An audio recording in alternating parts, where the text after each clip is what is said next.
Chers amis, c'est votre frère la zéomancie et ses mystères, le secret de la zéomancie et ses mystères. Donc aujourd'hui, on a un thème dont on va élaborer aujourd'hui. Un consultant m'a demandé de consulter pour lui pourquoi elle ne peut pas avoir de mari. Oui, donc c'est ça qui était la question. Pourquoi elle ne peut pas avoir un mari? Et par la grâce de Dieu, on a pu tracer ce thème-là.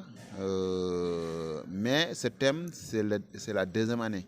Il y avait encore la première année où je lui ai dit que le problème vient de lui parce qu'il était trop sentimental, donc tout ce qui est en rapport avec ça.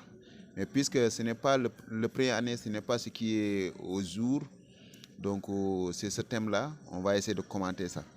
Donc dès que j'ai vu l'Umra venir ici, et que l'Umra se répète dans la maison 12, ça confirme ce que je disais dans le premier thème.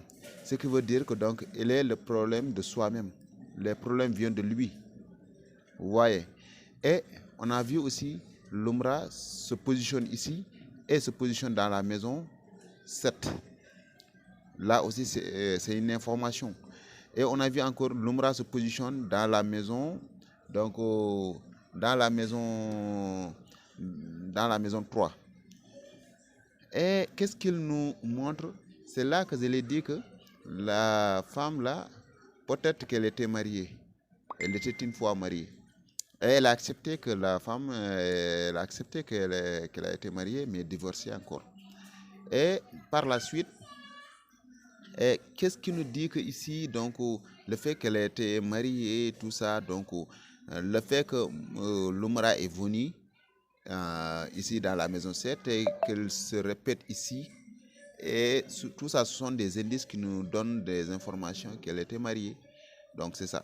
Donc, on peut savoir que la présence de Moussa ici, il nous parle souvent des problèmes. Cela veut dire que le statut des gens, la chance et le statut des gens. Donc, si Moussa vient se positionner ici, donc elle va nous donner des informations en rapport avec ce qu'elle avait vécu quand même au niveau de cette relation-là.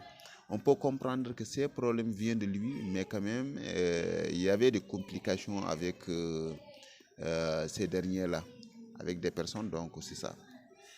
Donc, mais est-ce qu'elle aura un bon mari ou bien elle n'aura pas un bon mari?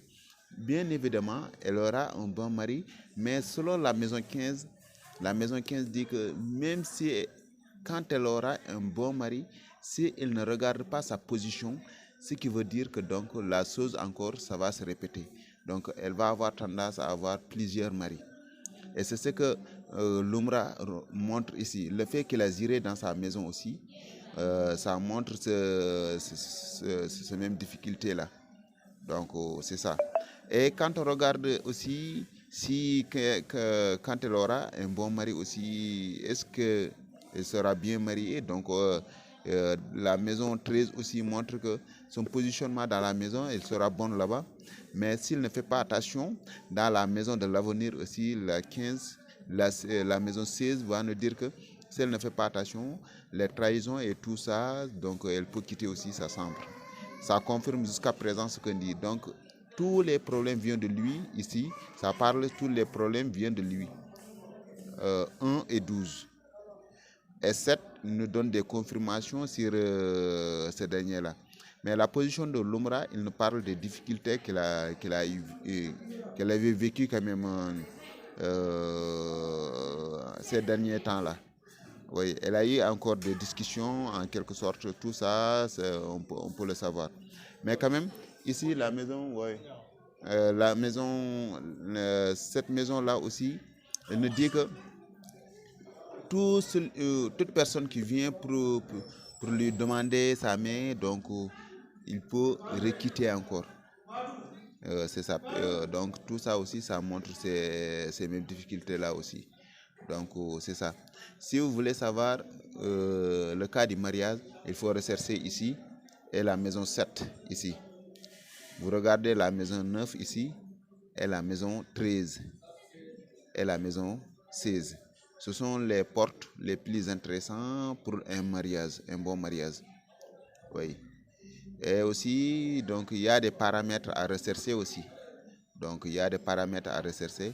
Et encore, le thème me dit qu'elle a un enfant aussi. Donc, ça explique tout ça, ça s'explique dans le thème quand même. Donc, je vous dis bonsoir jusqu'à une autre fois, Inch'Allah. On continuera les leçons, Inch'Allah. C'était une petite leçon que je voulais vous partager, Inch'Allah. Donc,